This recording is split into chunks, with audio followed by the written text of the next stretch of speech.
Okay, welcome everybody. Thank you so much for joining us for Get Your YA On. Lynette, Emily, Caitlin, and I are so excited to have you guys here with us. And we're going to go through some of our upcoming titles. I'm going to let everybody introduce themselves so you know who everyone is. But on behalf of all of us, I did just want to say thank you for taking time out of your day to spend with us. We are recording this, so if you have to jump off at some point, hopefully we'll be able to get that recording to you in some fashion. We'll email you after and let you know. There's a handout, which I'm going to put back in the chat real quick. In case you didn't see it in the email that came out to you, that's where you can get the handout. And I think that's all the housekeeping I have. So I'm going to dive right in because I get to go first. So starting with Disney Publishing Worldwide. I'm Dina Sherman. I'm the School and Library Marketing Director at Disney. And in case some of you aren't sure, these are some of our most recent imprints. Hyperion Avenue is our new adult imprint. I'm going to speak to that a little bit later, but we finally have a logo, so I wanted to include it here so people can see it because not everybody has seen it yet. All right, so first off, I do just want to start out by saying that like everybody else, we're having some issues with some of the supply chain stuff. So we do have some YA titles that were supposed to come out this fall that are moving. Shattered Midnight, which is book 2 in the Mirror series, this time from Danielle Clayton, is moving out to January. Feather and the Flame, which is book 2 in the Queen's Counsel series, this book is Olivia Blackburn, is now moving out to February. And Queen's Hope, which is the 3rd book in the Padme Amidala series, Star Wars series from E.K. Johnston, is moving out to April. Hopefully that's the last of it. Hopefully things are going to get better. But moving on to 2022, starting off with In Every Generation from Kendara Blake. This is the first in an all-new series from the New York Times bestselling author. Frankie Rosenberg is passionate about the environment, a sophomore at New Sunnydale High School, and the daughter of the most powerful witch in Sunnydale history. Her mom, Willow, is slowly teaching her magic on the condition that she use it to better the world. But Frankie's happily quiet life is upended when new girl Haley shows up with news that the annual Slayer convention has been the target of an attack, and all the Slayers, including Buffy, Faith, and Haley's older sister Vi, might be dead. That means it's time for this generation's Slayer to be born. But being the first ever Slayer witch means learning how to wield a stake while trying to control her budding powers. With the help of Haley, a werewolf named Jake, and a hot but nerdy sage demon, Frankie has to become the next Slayer, prevent the Hellmouth from opening again, and find out what happened to her Aunt Buffy before she's next. This is the first in a series. The Temperature of Me and You is by debut author Brian Zepka. 16-year-old Dylan has always wanted a boyfriend, but the suburbs surrounding Philadelphia don't have a lot in the way of options. He thought his winter was going to be full of boring shifts at the Dairy Queen until Jordan walks in, a completely normal and undeniably cute boy, who also happens to run at a cool 110 degrees Fahrenheit. When the boys start spending time together, Dylan begins feeling all kinds of ways. And when he spikes a fever for 2 weeks and is suddenly coughing flames, he thinks he might be suffering from something more than just a crush. Jordan forces Dylan to keep his symptoms a secret, but as the pressure mounts and Dylan becomes distant with his closest friends and family, he pushes Jordan for answers. Jordan's revelations of why he's like this, where he came from, and who's after him leaves Dylan realizing how much first love is truly out of this world. We are so excited to have Evie Zaboy, National Book Award finalist and New York Times bestselling author, join the Marvel Universe with Okoye to the People. Okoye is a new recruit for T'Chaka's Royal Guard, the Dora Milaje. But when Okoye is sent on her very first mission to accompany King T'Chaka on a humanitarian trip to America, she'll learn that her status as a Dora means very little to New Yorkers, and her expectations for the world outside of her own quickly fall apart. Okoye finds herself trying to help teens dealing with addiction and gentrification in a forgotten neighborhood in Brooklyn. I just started reading this and I'm already so into it. It's amazing. You guys are going to love it. The Rumor Game is a new book from the New York Times bestselling authors of Tiny Pretty Things, which you may remember was made into a series on Netflix, and I think has a season 2 coming. I'm not sure. This is a twisty, diverse, fast-paced drama about a rumor that spirals out of control and sows chaos in a posh private school in Washington, D.C. Told in alternating voices, the book tackles a lot of today's hot button issues, from fat shaming to cyberbullying to assault, keeping readers turning pages while contributing to the important conversations about self-image and consent. This is another one that is just really a must read. You won't be able to put it down. You'll be wondering the whole time kind of exactly who's behind everything. And there is also a really great author's note from the authors with some content warnings in this, because it does have some stuff in there that you'll want to warn your readers about. Dig Two Graves is the newest book from the author of the #Murder Trending series, Gretchen McNeil. Gretchen, as you probably know, is a fan favorite for sure. Both Murder Trending and Murder Funding were YALSA Team's top 10 picks and YALSA Quick Picks titles. So Dig Two Graves is about 17-year-old film noir fan Nev. She's a girl who just wants to be seen, but doesn't seem to fit in anywhere. When Nev is betrayed by her best friend Yasmin at the end of the school year, she heads off to a girls' empowerment camp, feeling like no one will ever love her again. So when she grabs the attention of the beautiful, charismatic Diane, she falls right under her spell and may accidentally promise to murder Diane's predatory stepbrother, Javier, in exchange for Diane murdering Yasmin. But that was all just a joke, right? Right? Maybe not. As usual, Gretchen just does such a great job of making things scary and suspenseful, but also a little bit of funny in there at the same time. I don't know how she does that. Alone Out Here is by critically acclaimed author Riley Redgate, and it's sort of Lord of the Flies in space. So the year is 2072. Soon, a volcanic eruption is going to trigger catastrophic devastation, and the only way out is up. While the world's leaders, scientists, and engineers oversee the frantic production of a space fleet that's meant to save humankind, their children are brought in for a weekend to tour the Lazarus, a high-tech prototype spaceship. But when the apocalypse arrives months ahead of schedule, first daughter Li Chen and a handful of teens from the tour are the only ones to escape the planet. This is the new world, a starship loaded with a catalog of human artifacts, a frozen menagerie of animal DNA, and 53 terrified survivors. From the panic arises a coalition of leaders spearheaded by the pilot's enigmatic daughter, Eli, who takes the wheel in their hunt for a habitable planet. But as isolation presses in, their uneasy peace begins to fracture. The struggle for control will mean the difference between survival and oblivion, and Lee must decide whether to stand on the side of the mission or her own humanity.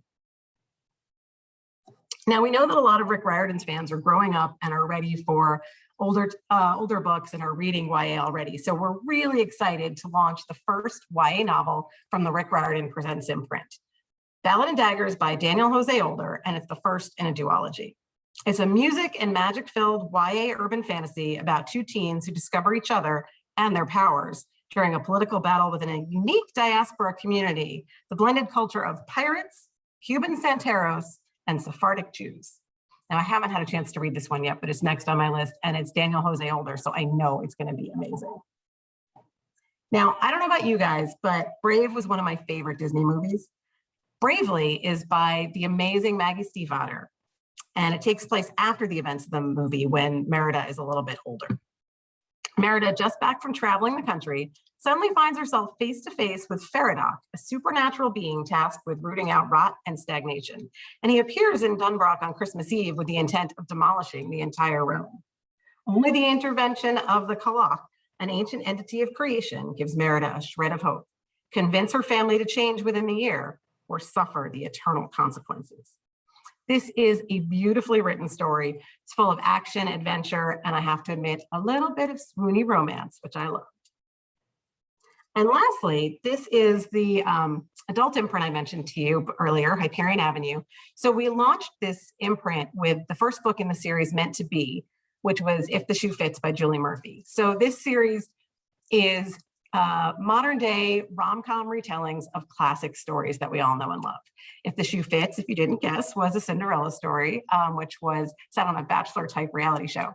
And I'm so excited to say that New York Times bestselling author Jasmine Guillory is writing the second one, which is called By the Book. In case you couldn't guess, is a retelling of Beauty and the Beast.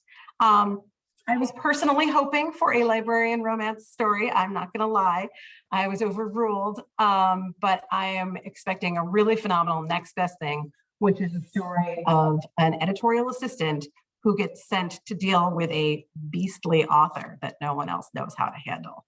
So I think that's going to be pretty great. That's it for me.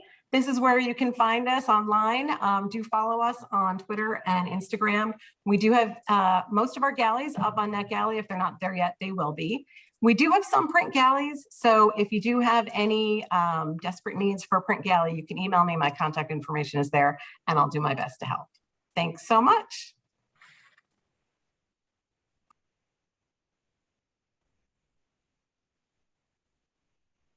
All right. Let me get myself up here. Okay. All right. I think I am set up. Anyone can interrupt me if anything goes awry. Hi, my name is Lynette. I am the Ed Library Marketer for Harlequin Trade Publishing, including our children's imprint, Inkyard Press. I'm really excited to share with you our upcoming titles. But first, I want to tell you really quickly about some recent books that have been getting a lot of raves and starred reviews. In The Keeper of Night by Kylie Lee Baker, take a trip with a Death Reaper into the underworld of 1890s Japan. Kirkus says the book seamlessly weaves Japanese folklore and magic into its storyline, absolutely captivating. The City Beautiful by Aidan Polidoros is Gothic historical fantasy.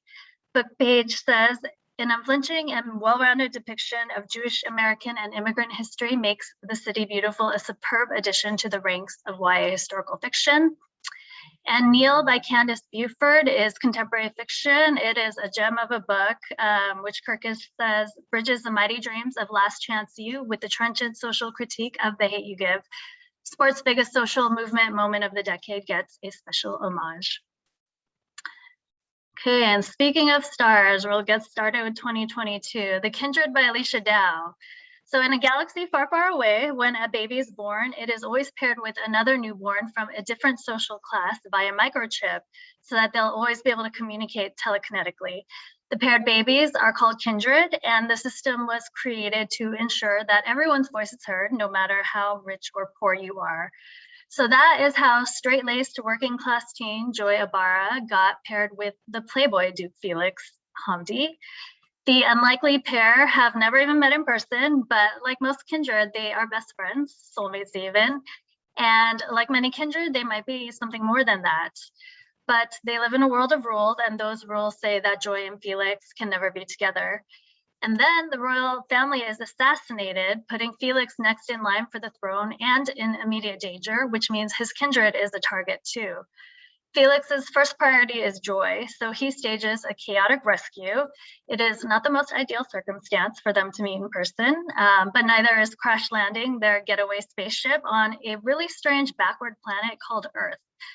But their time together on this other planet, specifically in the state of Florida, away from the rules that restrict them, will be the perfect way for them to discover how strong their kindred bond and their feelings for each other really are. And in the process, they might expose a scandal that will decide the future of the galaxy. So the book is slightly interwoven with Alicia Dow's first sci-fi novel, The Sound of Stars. If you haven't read that yet, that's okay. And good news, The Sound of Stars is now available in paperback. It's got a great new cover, and I almost think it would even work better to read The Kindred and then The Sound of Stars. But I've been inviting people to tell me if you're reading it in that order, if it works that way, because I'm curious. Okay, A Forger of Roses by Jessica S. Olson. This gothic fantasy is an in-house favorite. Myra has a dangerous gift, one that makes people very afraid of her. She is a portrait artist whose paintings can physically alter people. So guarding that secret has been the only way she could keep her and her younger sister safe. But one night, the wife of the very man who's persecuting artists like Myra comes to her with a proposition. So for a very large sum of money that can help Myra and her sister out of dire straits, she must complete a special portrait that would resurrect the woman's dead son. But if she refuses, Myra will be exposed for what she is. So basically, she doesn't have much of a choice. But once Myra secretly gets to work in the home of the dead boy's family, it becomes clear his death was not an accident. A killer is stalking the manor, and whoever it is clearly obsessed with portrait magic. Myra needs to finish that job and get out of there as soon as possible before she becomes the killer's next victim. The book is deliciously creepy. It's got touches of Dorian Gray. It's everything that I love in a dark fantasy, and I think you'll love it too. Okay, this is my favorite book cover of the season. You Truly Assumed by Layla Sabrine is Dear White People meets Love, Hate, and Other Filters. Zakat, Farah, and Bree don't know each other. It is summer. They're in different parts of the country doing typical teen things like working a summer job, dealing with family issues, and in general, just being really excited about their futures. But after an attack in DC by a terrorist who is outright assumed to be a Muslim, the three teens, who are all Black Muslim girls, find themselves coming together to create a community space in the form of a blog. So it's called You Truly Assumed, and there they share their truths and grow friendship. But as the blog catches on, so does the hate and ultimately the threats, which soon hit a little too close to home. And they have to decide, is it time to shut down the space that has become their lifeline, or do they take a very real risk and make their voices heard? The novel was inspired by the author's own experience as a Black Muslim woman growing up in the US. New York Times bestselling author S.K. Ellie called the book a heartfelt and affirming story featuring Muslim characters, the kind my heart needed when I was young. Killing Time. Okay, this one is for readers of the Murderino generation. Author Brenna Ehrlich is a senior news editor with Rolling Stone, and she brings with her a fresh writing style that I think teens would love. Natalie and her best friend are true crime obsessed teens, but what once was a thrill for them becomes a devastating reality when their mentor / teacher is discovered dead at her home. Foul play is definitely suspected, but Nat decides to start an investigation of her own. So this is a dual point of view story following another murder 20 years prior, and the two stories do end up entwining in a very twisty, turny way. Courtney Summers, who you know as the author of Sadie and The Project, says Killing Time has all the crackle and edge of your favorite episode of Veronica Mars, a gritty, whip-smart, and exciting mystery that isn't afraid to ask the tough questions. Okay, go back here. Fantasy. So here are two fantasy series that I don't want you to miss. The Iron Sword. The Eventfall series is a spin-off of Julie Kagawa's globally best-selling IRFA series. It reunites Puck, Ash, and Megan. Puck narrated the first book in the spin-off.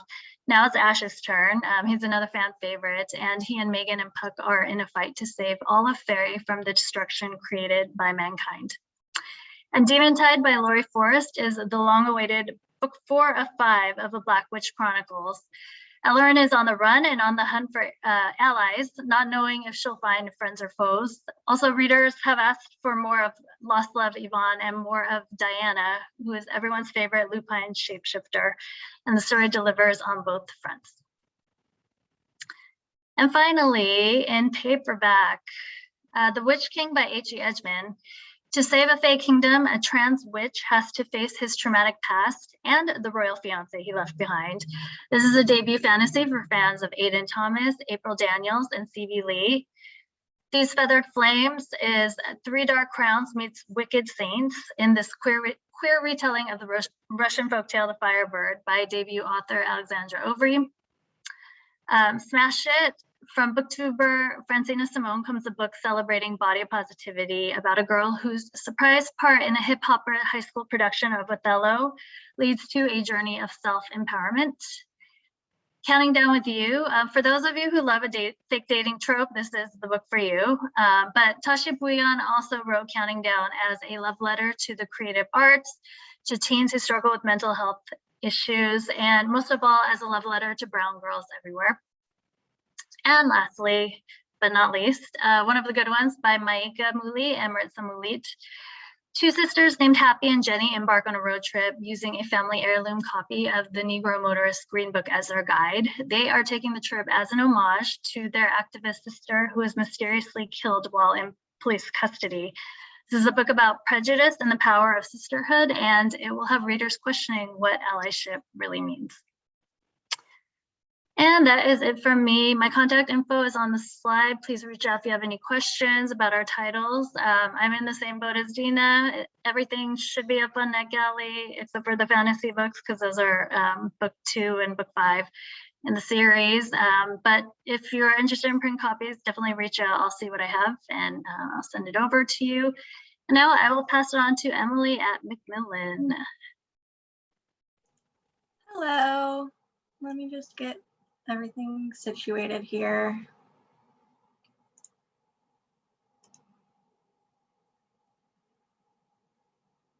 Can you all see that? I'm going to take that as a yes. Okay, so thank you so much for joining us today. We're so thrilled to have you here. My name is Emily Day. I am the Associate Marketing Manager at Macmillan, and I'm so excited to share some upcoming YA titles from Wednesday Books and Flatiron Books. Here are all of the ways you can get in touch with us. Please reach out if you have any questions. I believe I have physical arcs of most of the titles I'm presenting today, maybe not all of them, but definitely send me an email. And most of these should also be on Edelweiss and NetGalley if you are interested in the eGalley. All right, first up is Waking Romeo by Catherine Barker. This is a spectacularly genre-bending retelling of Romeo and Juliet that asks the big questions about true love, fate, and time travel. The year is 2083, the location is London, and the mission, Wake Romeo. It's the end of the world, literally. Time travel is possible, but only forward, and only a handful of families have chosen to remain in the now, living off the scraps left behind. Among them are 18-year-old Juliet and the love of her life, Romeo. But things are far from rosy for Jules. Romeo lies in a coma, and Jules is estranged from her friends and family, dealing with the very real fallout of their wild romance. Then a mysterious time traveler impossibly arrives from the future with a mission that makes Juliet question everything she knows about life and love. Next is When You Get the Chance by Emma Lord. This is an effervescent, endearing, joyful contemporary romance about one young woman searching for her birth mother over one summer by New York Times bestselling author Emma Lord. When a left open browser brings Millie to her dad's embarrassingly moody live journal from 2003, Millie knows just what to do. She is going to find her mother. The problem is there are three potential women who could fit the bill. There is Steph, an aspiring stage actress and receptionist at a talent agency. There's Farah, a dance teacher who clearly doesn't have the two left feet that Millie has. And Beth, the chipper and sweet stage enthusiast with an equally exuberant 15-year-old daughter. Are you getting Mamma Mia vibes? Because I sure am. When You Get the Chance is a novel about falling in love, making a mess, and learning to let go that will have you happy sobbing and cheering all the way to the end. I just finished reading this one, and it is a pure delight as someone who also loves the theater. This is full of Mamma Mia quotes and theater references, and it's just such a good time. Cold the Night, Fast the Wolves by Meg Long. After angering a local gangster, 17-year-old Senna must flee with the gangster's prize-fighting wolf, Iska, in tow. A team of scientists offer to pay her way off of her frozen planet on one condition. She gets them to the finish line of the infamous sled race. But the tundra is a treacherous place, and as the race unfolds and their lives are threatened at every turn, Senna starts to question her own abilities. She must discover whether she and Iska together are strong enough to get them all out alive. This is a captivating debut about survival, found family, and the bond between a girl and a wolf that delivers a fresh twist on classic survival stories and frontier myths. Edgewood by Kristen Ciccarelli. This is an epic love story of a girl forced to return to the home she's left behind in order to break a terrible curse. No matter how far she runs, the forest of Edgewood always comes for Emmeline Lark. When her grandfather disappears, she finally succumbs to the call of Edgewood, entering the forest she has spent years trying to escape. With the help of a handsome and brooding tithe collector, a surly blacksmith, and a lost childhood friend, Emmeline sets out not only to save her grandfather's life, but to right past wrongs and in the process, discover her true voice. Anatomy, a Love Story by Dana Schwartz. Hazel is a lady who wants to be a surgeon more than she wants to marry. Jack is a resurrection man who sells bodies for a living.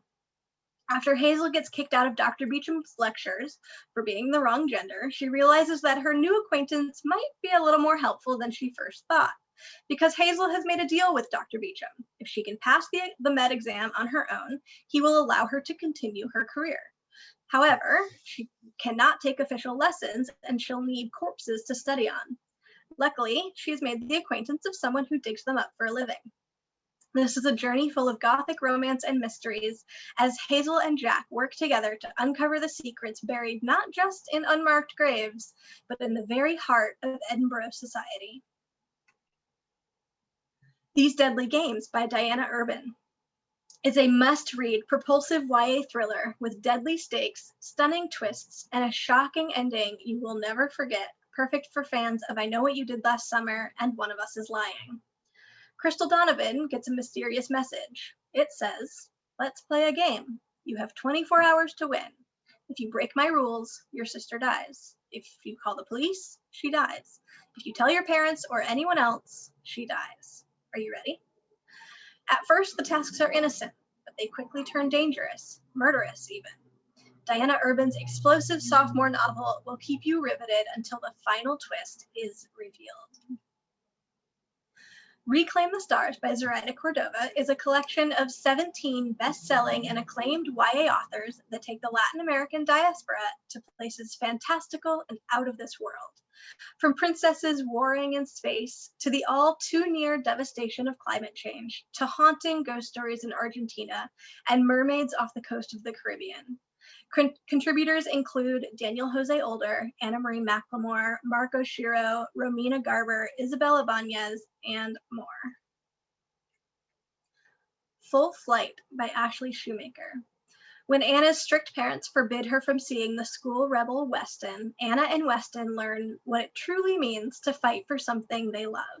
With the marching band contest nearing and the two falling hard for one another, the unthinkable happens and Anna is left grappling for a way forward without Weston.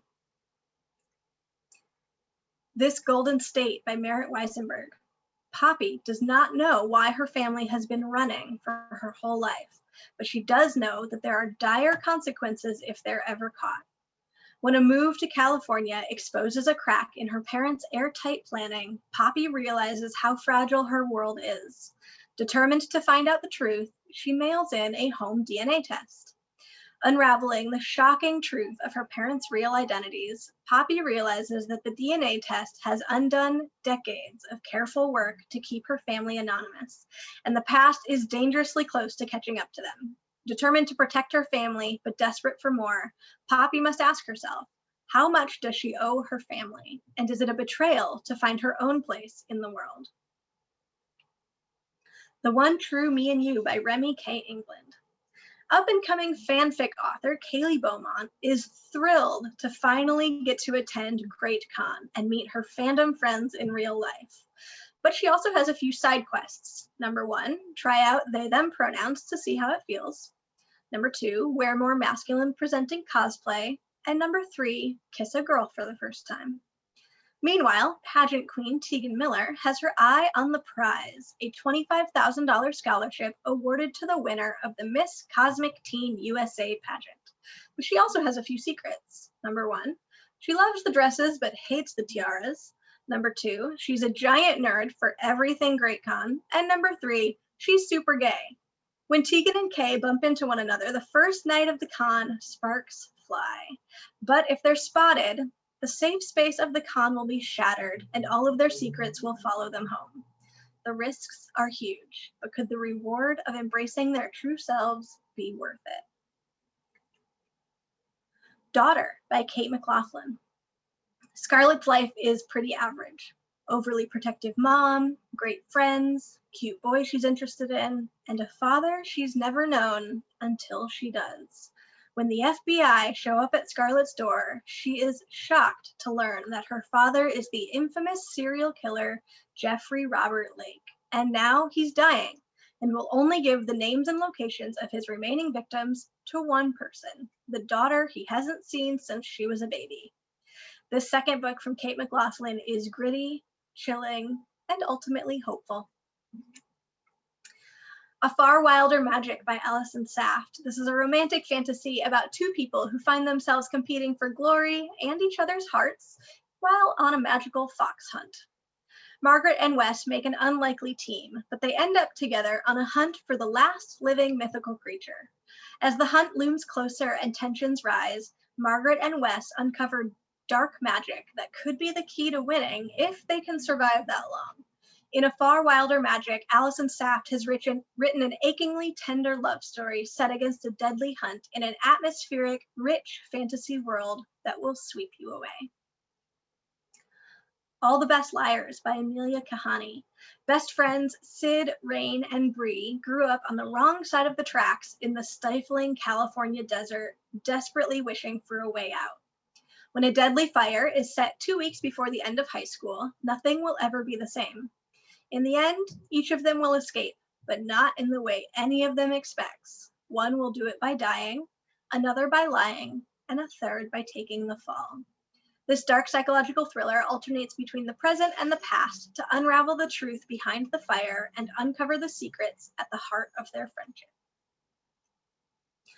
Omen's Bite by mother and daughter duo PC and Kristen Cast. This is the sequel to Spell's Trouble, which is a new series from the duo about twin witches. In this next installment of the Sisters of Salem trilogy, Mercy and Hunter Good must decide whether they're better together or apart, and if anything is worth more than their sisterly bond. This May End Badly by Samantha Markham. When a high-stakes boarding school prank leads to a fake dating scheme, two teens must decide if they are ready for the ultimate risk, falling in love. This May End Badly is Tweet Cute because a competition leads to romance. It is Moxie because it smashes the patriarchy. It is To All the Boys I've Loved Before because fake dating leads to a happily ever after. And it is The Disreputable History of Frankie Landau Banks because it is full of boarding school hijinks. Veil by Dylan Farrow is the sequel to Hush. Shay sets out to the mysterious land of Gondal, a place forbidden to mention and resigned to men, in search of a dangerous magical book that could alter the fabric of the world. In a world shrouded in lies, Shay is desperate for answers and to restore peace, but who will lift the veil? And finally, a quick little sneak peek at I Kissed Shara Wheeler by Casey McQuiston. From the New York Times bestselling author of One Last Stop and Red, White, and Royal Blue comes a fierce, funny, and frank YA novel about chasing down what you want, breaking the rules, getting messy, and finding love in unexpected places. That's it from me. Again, these are all of the places where you can get in touch with us. Please send me an email if you need any ARCs or e-galleys or just have any questions. I look forward to hearing from y'all. Thank you so much for listening. Hey, everybody. Okay, so I'm going to do what everybody else does, right? And try to share my screen the right way. Okay, let's hope this works. Okay, hopefully you're all seeing my PowerPoint. Is that happening? Yes. Okay, good. Okay. Everyone's saying yes, great. Okay, so my name is Caitlin Rubenstein, and I am super excited to be sharing some of our young adult selections with you today from Workman Publishing and our imprints. So I wanted to mention a few books that you may have missed. I don't have a ton of YA this season, so I figured I would go through some of the more recently published books as well. Continuing in the growth of our nonfiction study guide series, The Big Fat Notebooks, comes the latest high school edition, Everything You Need to Know to Ace Pre-Algebra and Algebra 1 in One Big Fat Notebook. This edition covers everything from the number system to solving and graphing quadratic equations. All three of the high school editions that are out are on sale now: geometry, chemistry, and biology, and they're packed with onomatopoetic devices, highlighted terms, and tips to help retain the most important information on each subject. And all 6 books in the middle school line are also available. And these are not fill-ins. I'm seeing some love in the chat for this series, which is great, but I just wanted to remind you guys that this is a study guide series. It's not actually a physical notebook, so it's great to stock on your shelf. Walls is a phenomenal young adult novel set in the tumultuous year leading up to the surprise overnight rising of the Berlin Wall in August 1961. And it's also punctuated with real-life photograph headlines and personalities of the time. It brings to life the vivid, heroic, and tragic choices of the Cold War. It follows two teens. Drew is an Army brat. He's a hotshot athlete poised to be his high school star pitcher, but he has to move for the sixth time in 15 years. And this time it's to West Berlin, where American soldiers like his dad hold an outpost of democracy against communist Russia in Hitler's former capital. Meanwhile, in East Berlin, his cousin Matthias has grown up in the wreckage left by Allied bombing during World War II on streets that are ruled by the Communist Party's secret police. And from opposing sides of the Cold War, Drew and Matthias begin to overcome the many ideological walls between them to become wary friends. They argue over the space race, capitalism, socialism, and even the American civil rights movement, but they bond over rock and roll, music that's been outlawed in Matthias's part of the city. As the political situation around them gets all the more dire, Drew and Matthias's loyalty to their sector, their countries, their families, and each other will be tested in ways that will change their lives forever. You may know L.M. Eliot from Suspect Red or Under a War-Torn Sky, and I know I have a fan of L.M. Eliot in Dina as well. Up All Night is an anthology by YA author Laura Silverman, who is the author of Girl Out of Water and You Asked for Perfect. This anthology is about the time between sunset and sunrise when the lights are off, the calm settles over the world, and magic can be felt and anything is possible. Stories from all genres, from romance to horror, are shared in 13 short stories by YA powerhouse authors such as Nina LaCour, Tiffany D. Jackson, Brandy Colbert, and Karen McManus. SLJ has said that this collection of stories, all set in nighttime, seamlessly brings together some of the biggest names in YA fiction. The mix of genres and diverse casts allows the collection to address many issues plaguing teens. It's a high interest title by popular authors, and it should be a first purchase for high school libraries and teen collections. September 11th is a historic day, one that changed the course of millions of lives.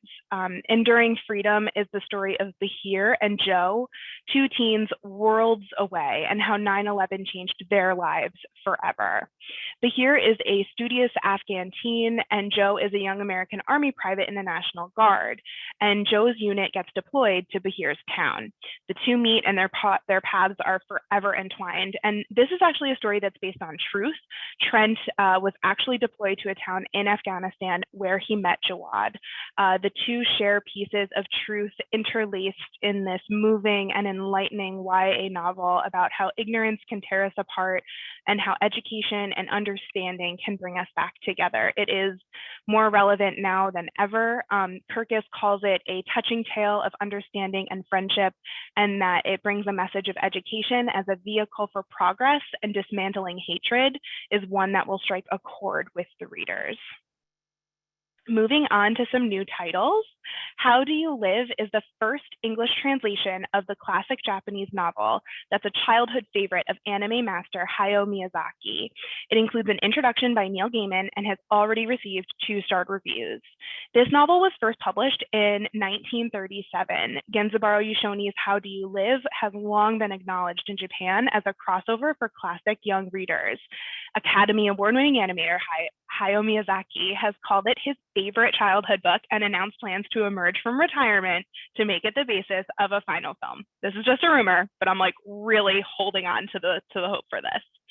How Do You Live is narrated in 2 voices. The first is Copper, who's 15, and after the death of his father, he must confront inevitable and enormous change, including his own betrayal of his best friend, which I think will really, touch roots for teens.